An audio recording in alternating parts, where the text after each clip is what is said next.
À l'heure des infos sur Métropole, bonsoir à toutes et à tous. Très heureuse de vous retrouver pour cette nouvelle édition de Métro News pour la semaine. En titre de ce jeudi, 13 armes à feu, dont un AK-47 appartenant à Jimmy Cherizier, ont été saisies au cours d'une opération de la PNH à Delma. Lors d'une conférence bilan ce jeudi, l'institution policière affirme poursuivre ces opérations non seulement dans la capitale, mais également dans l'Artibonite. Médecins sans frontières ne quitte pas Haïti, mais a suspendu ses services dans la capitale.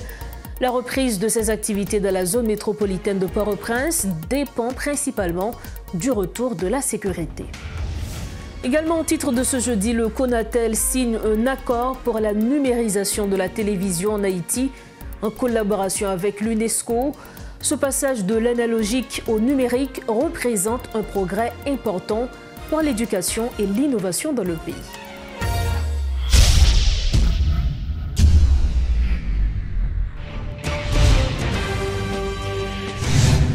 Bienvenue à tous au développement des titres de l'actualité.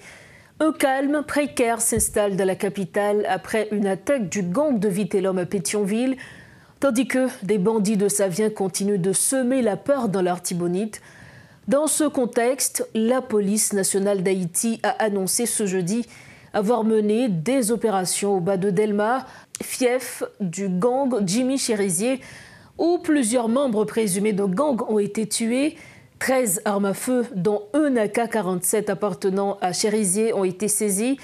Le porte-parole adjoint de la PNH, Lionel Lazare, a précisé que les forces de l'ordre intensifient leur opération à Port-au-Prince et dans l'Artibonite, où elles ont repris le commissariat de Liancourt. À Delma 33, un club a été perquisitionné, des uniformes de police ont été saisis et 2 suspects arrêtés, mais le propriétaire, se faisant passer pour un policier, est en fuite. Suivant les explications du porte-parole adjoint de la police nationale d'Haïti, Lionel Lazare. Le commandement de la police a adopté plusieurs mesures pour contrecarrer gang criminels. Dans ce sens, plusieurs unités spécialisées dans le PNH ont intensifié l'opération dans Badelma pour démanteler chef gang vivant ensemble dans barbecue. Dans cette opération, jeudi qui était 21 novembre 2024, il y a plusieurs bandits qui sont mortellement blessés dans le cas d'échange de tir avec la police nationale d'Haïti. Et il y a 2 nan qui sont Ti Diab et Ti Chinal qui sont mortellement blessés.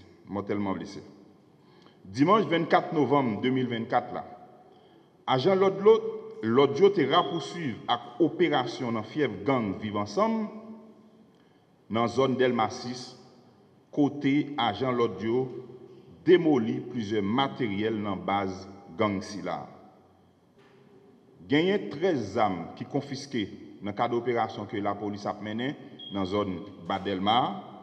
Parmi eux, il y a un AK-47 de marque Kalachnikov qui était pour chef gang vivre ensemble. Plusieurs munitions saisies. Il y a 3 drones la police saisie. Il y a 7 machines avec 3 motocyclettes la police confisquées.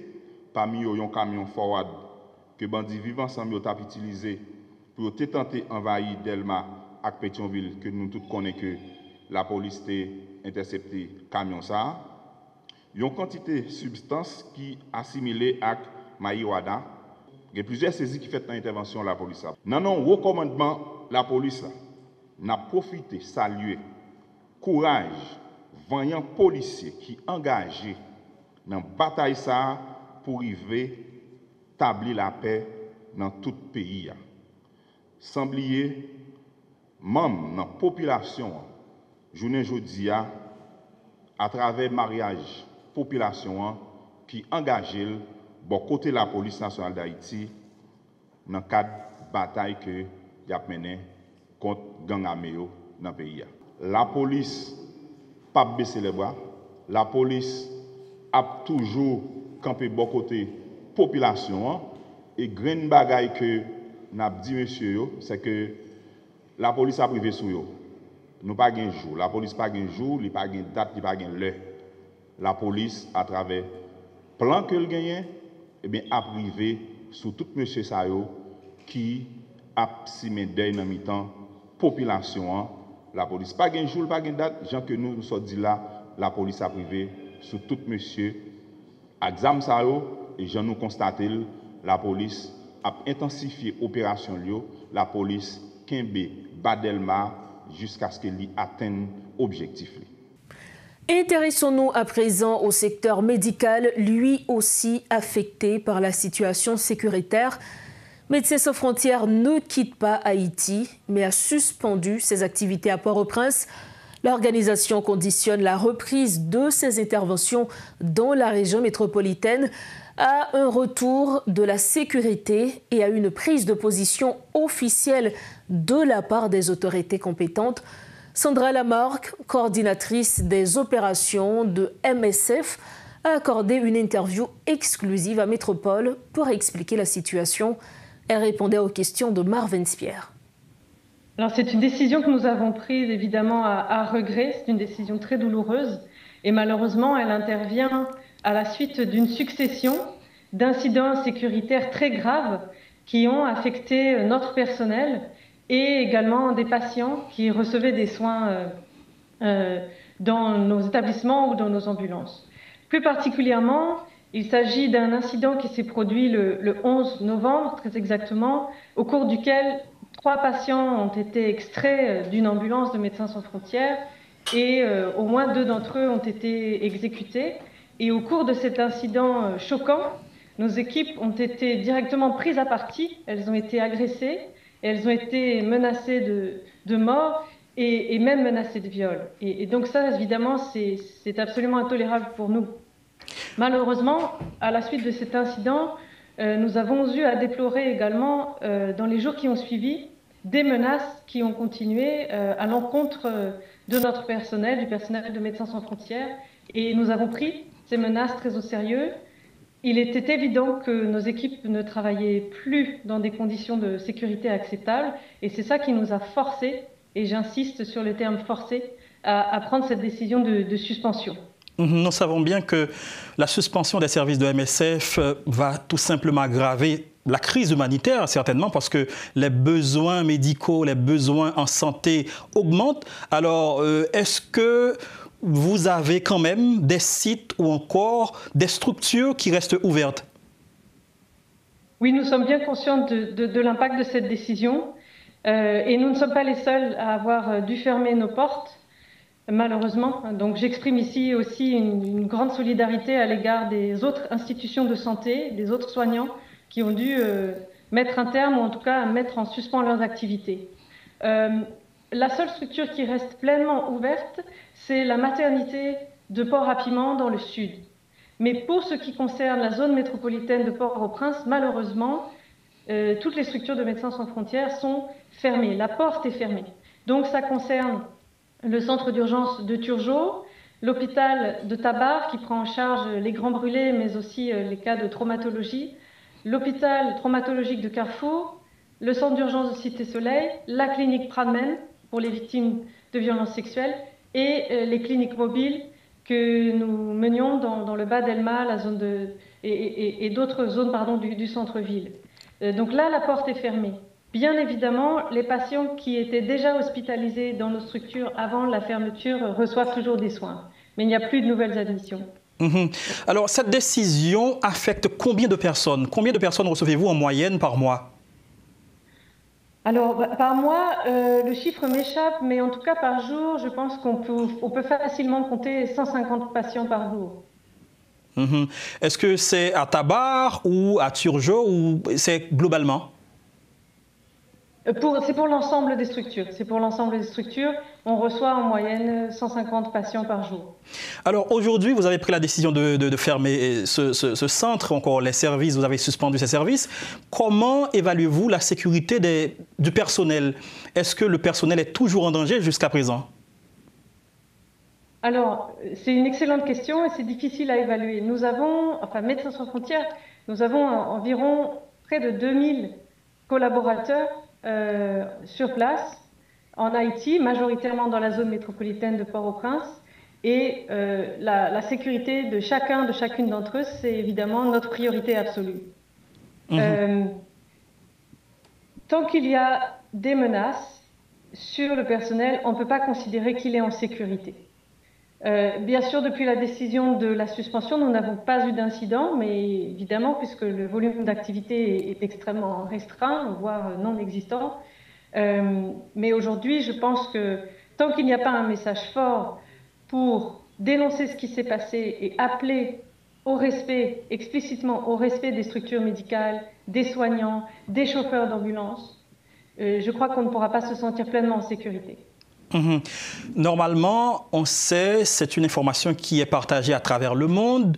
Donc, en ce qui concerne les assauts des gangs sur les centres hospitaliers, est-ce qu'aujourd'hui, les dirigeants haïtiens, notamment les autorités policières, est-ce que ces autorités n'ont pas eu la chance de converser, d'avoir une discussion avec MSF après ce qui s'est passé, l'incident? Tout d'abord, je tiens à souligner que nous avons un immense respect pour le travail qui est mené par les autorités, par la justice, par la police. Et il n'y a jamais eu de volonté de notre part de faire obstruction à qui que ce soit. Ça, c'est très important pour moi de le dire. Oui, suite aux incidents que j'ai décrits un peu plus tôt, nous avons été reçus par les autorités, y compris au plus haut niveau. Le dialogue est ouvert, il est constructif, et nous essayons ensemble de travailler à rétablir les conditions sécuritaires qui permettraient une reprise des activités de Médecins sans frontières à Port-au-Prince. C'est-à-dire que le retour des services dépend de la situation sécuritaire, ou dépendrait-elle, cette décision de reprendre du service, à partir d'une excuse faite par les autorités concernées?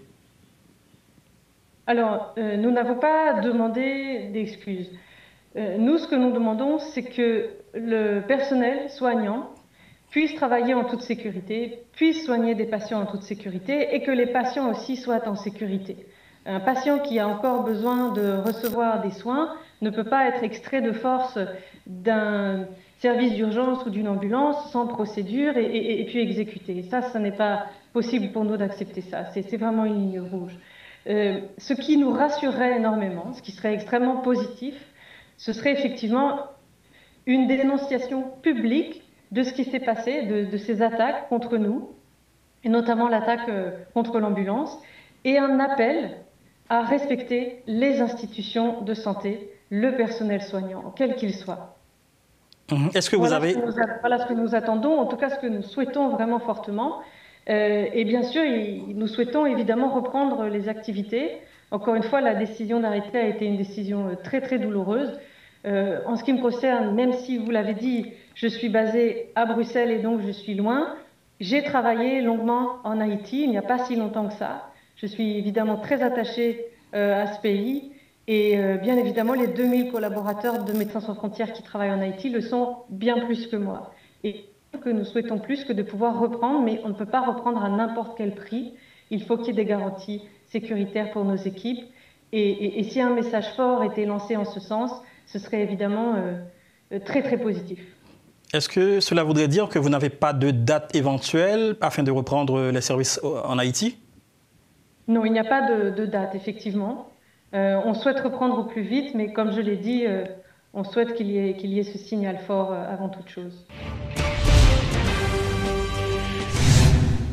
Merci de votre fidélité à Métro News. Maître Emmanuel Ménard, leader du parti Force Louverturienne réformiste, estime que ni le Conseil de transition, ni le Premier ministre actuel ne sont en mesure de répondre aux défis actuels ou d'organiser des élections crédibles. S'appuyant sur des principes constitutionnels, il appelle à une refonte profonde du système. Nous avons donc le plaisir d'accueillir le docteur Emmanuel Ménard sur le plateau pour échanger entre autres sur sa vision et sur les solutions qu'il propose. Il est avec nous pour commenter l'actualité, comme je le disais donc. Bonsoir et merci infiniment d'être avec nous. Merci, le plaisir est pour moi et je salue vos auditrices, téléspectatrices et téléspectateurs. Vous êtes avec nous pour commenter l'actualité, notamment nous faire part de votre position sur la crise actuelle. Est-ce que selon vous, les autorités en place sont toujours capable de résoudre cette crise multidimensionnelle? Il faut dire tout de suite que nous vivons plusieurs crises dans une grande crise globale, une crise sécuritaire, crise politique, économique et sociale. Et avant même l'assassinat du président Jovenel Moïse, nous avons eu une crise politique aiguë à côté de la crise sécuritaire. Nous ne pouvons pas prétendre résoudre la crise sécuritaire si on ne peut pas résoudre la crise politique. Et cette crise perdure? Cette crise perdure, des fois me dit, nous parlons en crise encore parce que la crise devait être un état passager, au monde qui a fait crise asthme, au monde qui a fait crise tension, mais sous rété là donné, il faut que nous fassions l'autre diagnostic. Bon, c'est ce qu'on appelle en réalité un status. Et pour nous sortir là donné, il faut un diagnostic large. Aujourd'hui, quel que soit ça nous prétendons nous avons fait pour résoudre la crise sécuritaire, nous pas qu'à faire parce que nous n'avons pas encore résolu la crise politique, même au niveau de la gouvernance. Parce que les entités qui doivent intervenir pour résoudre la crise sécuritaire liées à l'intérieur d'une grande gouvernance. Aujourd'hui, le CPT est en crise. Donc si CPT est en crise, c'est le gouvernement qui doit gérer l'État. Un gouvernement qui sortit là-dedans, pas capable de stabilité. Et c'est ce qui nous manque, qui fait ni les forces armées d'Haïti, ni la police, pas capable de faire résultat. Encore plus que vous avez une mission là, pendant que mission a 400 personnes seulement qui sortent à l'étranger des Kenyans qui viennent, vous entendez, par devant le Conseil de sécurité des Nations Unies, nous demandent changer. Et les États-Unis, avec des autres partenaires, et le Conseil de sécurité, et l'État haïtien, à travers le CPT, lui demandent officiellement pour changer mission. Sous changer mission, ce n'est pas non seulement pour changer. Donc, en demandant au Conseil de sécurité de voter une mission onusienne, ça veut dire reconnaître que l'actuelle mission de sécurité en appui aux forces nationales, mission ça a échoué. Donc s'il échoué, il faut que nous disions pour qui ça. Et là nous dit pour qui ça, c'est vrai, il y a une raison financière là-dedans, il y a l'autre raison tout géopolitique et une bagaille pour nous, un pays tant que Bénin qui te dit qu'il t'a voyé entre 1500 et 2000. Pour qui ça ne pas voyé? Il dit que la crise qui est en Haïti, le problème de sécurité, c'est pour problème policier. Ou bien la police qui a fait intervention pour le faire job bali, mais face à des actions terroristes, vous avez besoin des opérations militaires. Et il dit carrément qu'il ne pourra pas envoyer ces 2000 soldats sous un commandement de la police parce que ce sont des militaires. Pour me retourner dans la crise politique, justement, eh bien, nous gagnons un pouvoir exécutif qui est en crise. Est-ce qu'on fait allusion ensemble avec dossier corruption, côté 3 membres impliqués? Est-ce que c'est ça, selon même, qui est crise politique là jusqu'à présent? C'est pas ça seulement. Et nous t'ai dit, le Premier ministre Ariel Henry était là, nous t'ai voulu un pouvoir exécutif équilibré, parce que Premier ministre là, l'État joué le rôle la présidence et comme chef gouvernement. Eh bien, je dis, qui ça nous fait? Eh bien, avec le CPT, que moi t'ai dit formule ça pas qu'à marcher, depuis le sommet du 11 mars, nous avons un organe qui représentait la présidence, c'est une collégialité, et puis avec un gouvernement. Et bien, qui ça nous fait? C'est même monde qui est en présidence, les 9 membres du conseil, il y a même encore des gens qui pour aller dans le gouvernement. Et lors pour entrer ou fin entrer dans le gouvernement qui est constitué de ministres et secrétaires d'État, et je dis, il y a un grand problème, c'est partager encore la direction générale, l'administration centrale de l'État, entre les 9 personnes qui siégeaient dans le conseil présidentiel de transition. Je vais plus loin. Au-delà de 3 conseillers qui inculpés, qui partent devant le juge d'instruction, ou gagne le collectif de 30 janvier qui a rappelé son représentant, mais son représentant n'a arrêté. Ou gagne les signataires de l'accord de Montana à travers le bureau de suivi de cet accord, lui dit depuis juin, pas jamais tant de bris représentant. Ça veut dire, ou gagne 5 conseillers sous 7 conseillers qui ont voté, qui censé gagner un problème eux-mêmes. Donc ça veut dire, ce conseiller qui gagne droit de vote sous deux, nous qu'a dit tout simplement, nous avons un conseil qui est dysfonctionnel. Monsieur Ménard, nous tenu compte de l'accord 3 avril, là, justement, qui était bail naissance avec pouvoir en place ça que nous gagnons aujourd'hui. Qui côté faiblesse là selon même qui fait que malgré au commencement donc je t'ai c'était un accord qui était réuni tout le monde qui est inclusif tout le monde là-dedans qui faiblesse justement qui fait que aujourd'hui crise politique là il persistait malgré cela. Avant l'accord du 3 avril qui signait entre des partenaires haïtiens, il y a eu le sommet du 11 mars. C'est le sommet du 11 mars qui baille consensus pour arriver dans formule ça. Accord 3 avril là, pas jamais publié. Donc, pas même qu'à parler d'un accord qui est censé pas qu'à opposable aux tiers. En plus, c'est même monde qui bénéficiait de consensus 11 mars là, qui signe un accord 3 avril là et qui pas jamais publié.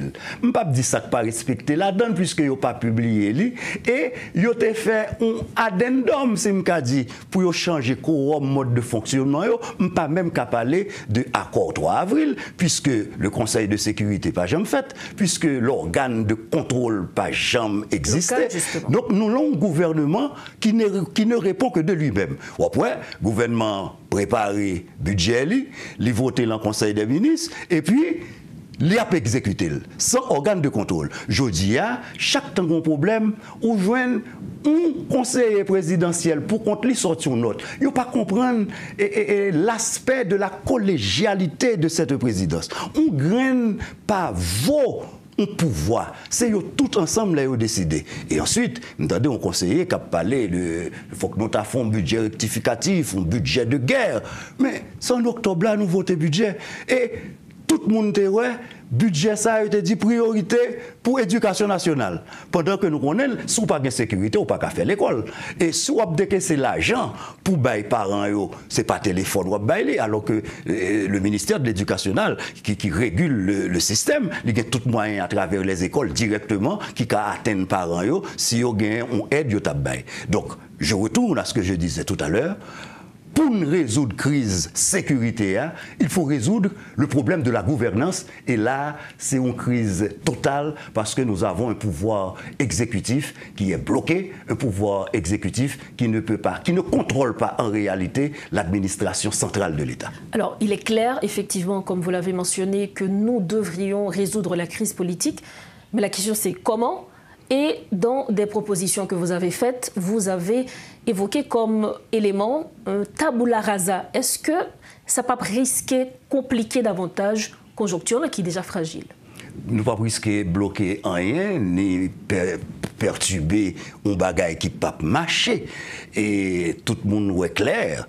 Tout le monde met ensemble, il y a le Premier ministre. Il y a le Premier ministre entre les 7 ou les 9, moi pas connais, sans que vous pas consulté ça l'assemblée des parties prenantes. Donc qui est constituée de toute organisation. Voilà. Donc politique. Il y a eu un coup d'État contre le consensus du 11 mars et contre l'accord non publié du 3 avril. Maintenant, tout simplement, j'ai déjà appelé à la démission des membres du Conseil présidentiel, mais je sais que la démission est un acte personnel. Bon, maintenant, il faut que la société sorte dans l'état GLIA pour nous dire un bagaille. Parce qu'aujourd'hui, la République est prise en otage par les membres du CEP, les membres du CTP et le Premier ministre avec son gouvernement. Et qui, selon la même population, a dû réagir à travers des manifestations, ça qui... rappelez-nous dans l'état d'urgence, qui gens, population est capable de réagir justement? J'appelle à la révolte citoyenne.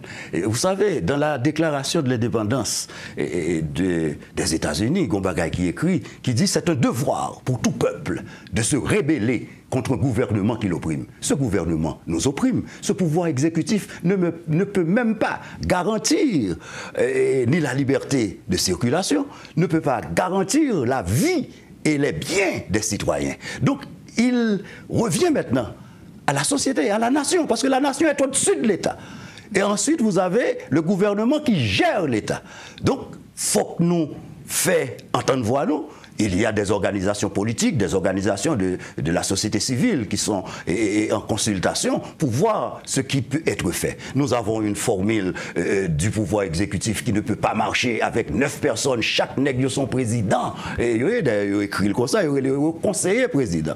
Et ensuite, vous savez, tout le monde dit ces élections pour le fait. Et avant les élections, il faut une réforme constitutionnelle.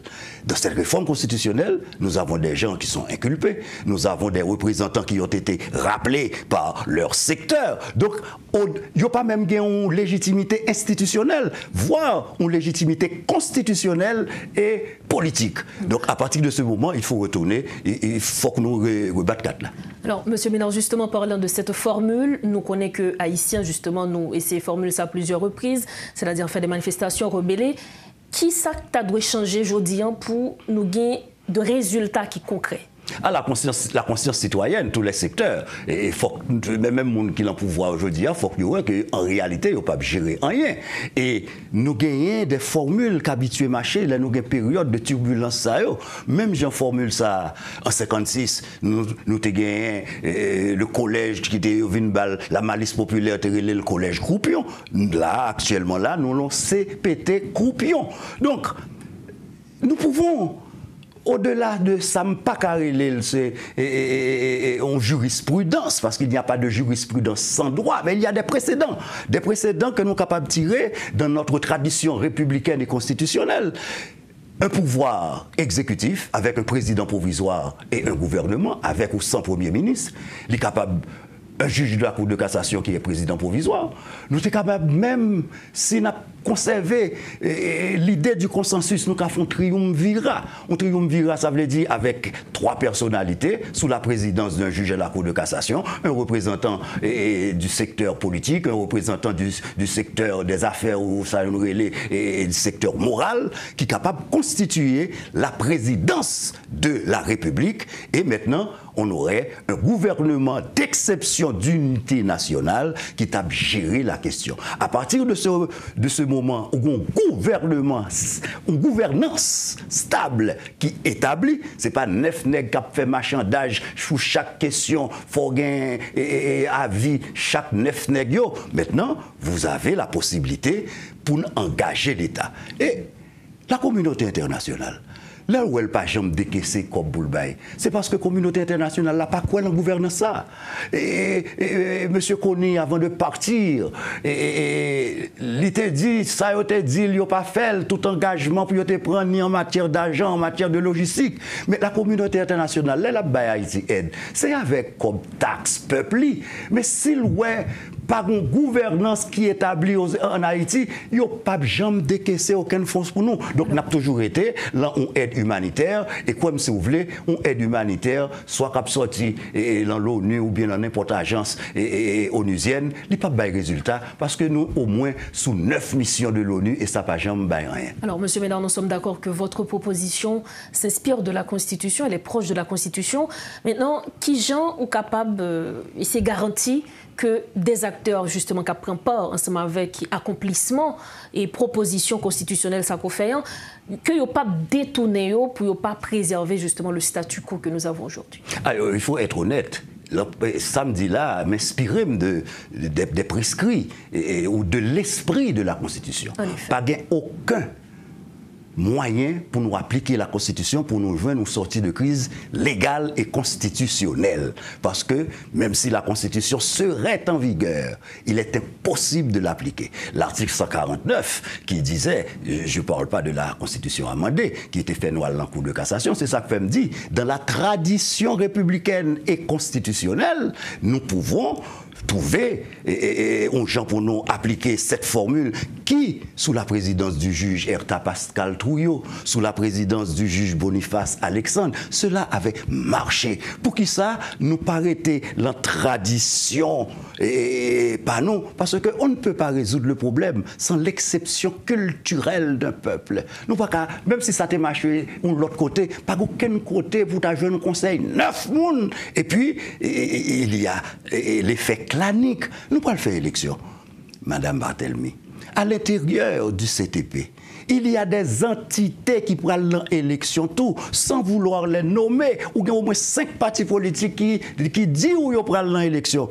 Même si nous t'a dit de bonne foi, mais l'information que vous gagnez sont l'autre concurrent fait que bagaille la biaisé. C'est la première fois que t'attendais un championnat fait et puis fédération à la main on grain de monde, arbitrage dans la main de monde et tout même monde ça président ou équipe tout.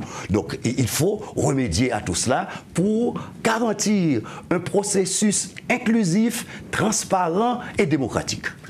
Monsieur Manuel Ménard, merci infiniment d'avoir été avec nous pour commenter l'actualité. Le plaisir a été pour moi. Merci encore.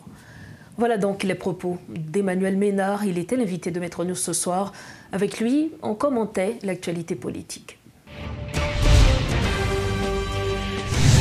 Abordons à présent un autre chapitre dans cette édition. Le Conseil national des télécommunications, Conatel, a signé un protocole d'accord pour mettre en œuvre la numérisation de la télévision en Haïti. En effet, en collaboration avec l'UNESCO, le Conatel a célébré la journée mondiale de la télévision ce jeudi 28 novembre lors d'un atelier sous le thème « Accélération vers le numérique au service de l'éducation et de l'innovation pour tous ». Lors de cet événement, le directeur général du Conatel, Jose Jean-Baptiste, a souligné qu'il s'agissait d'un tournant majeur pour la télédiffusion en Haïti, exprimant sa satisfaction de passer de la télévision analogique à la... Cette année, la Journée mondiale de la télévision est célébrée une semaine après sa date officielle, soit le 21 novembre. Ce jeudi 28 novembre marque un pas important dans les discussions sur la transformation de la télévision en Haïti. En effet, un atelier stratégique réunissant des experts de la télécommunication et de la presse était à l'ordre du jour de ces célébrations. Le directeur général du Conatel, Jose Jean-Baptiste, n'a pas caché sa satisfaction de basculer de la télévision analogique vers le numérique. La transition vers la télévision numérique veut dire pour le public une meilleure qualité d'image et de son, la capacité de bénéficier de nombreux programmes et de nouveaux services interactifs et innovants. L'exemple que nous pouvons prendre est celui de la TNH, qui est un exemple de réussite. La TNH a déjà bouclé avantageusement sa transition, car à partir de la chaîne 10, on peut décoder 12 programmes différents. Ce qui confère, ce qui donne à la TNH la capacité d'offrir des services et d'avoir des programmes, comme le représentant de la direction générale l'a dit, des programmes de formation, des programmes éducatifs. Cet atelier avait pour objectif, entre autres, d'explorer l'impact potentiel de la télévision numérique terrestre sur l'éducation en Haïti, étant qu'outil clé pour intégrer davantage de programmes télévisés axés sur les technologies et l'éducation. Jean-Luc Trondeau, représentant par intérim de l'UNESCO, considère également ce projet comme une opportunité de mettre le numérique au service du secteur éducatif. La transition numérique ne concerne pas uniquement les infrastructures ou les technologies, elle exige aussi une réflexion approfondie sur les contenus et sur l'éducation aux médias et à l'information. Ce dernier point est au cœur de l'engagement de l'UNESCO, notamment en partenariat avec le ministère de l'Éducation nationale et de la formation professionnelle, pour l'intégrer dans les manuels scolaires et le curriculum officiel. Actuellement, la transition de la télévision analogique à la transmission numérique ne concerne pas encore toutes les chaînes de télévision. Bien que la télévision nationale soit la première à avoir expérimenté cette transition, d'autres chaînes devraient bientôt rejoindre ce projet, assure le directeur général du Conatel. Et à ça, particularité qui gagne dans la célébration, c'est l'annonce de la signature du protocole d'accord qui presque finalisé. Dans quelques jours, les opérateurs de téléphonie mobile vont signer avec les opérateurs des chaînes 52 à 68 un protocole d'accord. Qui c'est protocole d'accord à y? Eh bien, les opérateurs de téléphonie vont mettre 2 plateformes numériques. Chaque plateforme a un certain nombre de chaînes. Nous, TNH, par là, 12 pour lui retirer les chaînes de 52 à 68. Donc, c'est ça le protocole d'accord à y. Et puis, il y a bien un cahier de charge qui dit quelles sont les conditions techniques et administratif pour que la plateforme SAO fonctionne. Il convient de noter que cet événement se déroule dans un contexte où des associations de journalistes contestent une récente décision du CONATEL d'ordonner la suspension de l'émission Boucanter la parole sur Radio Méga, dénonçant la diffusion de messages de haine et de terreur des chefs de gang. Si selon certains, cette décision t'a amuselé la presse, le directeur du CONATEL a refusé de répondre à toute question non liée à l'événement célébré ce jeudi.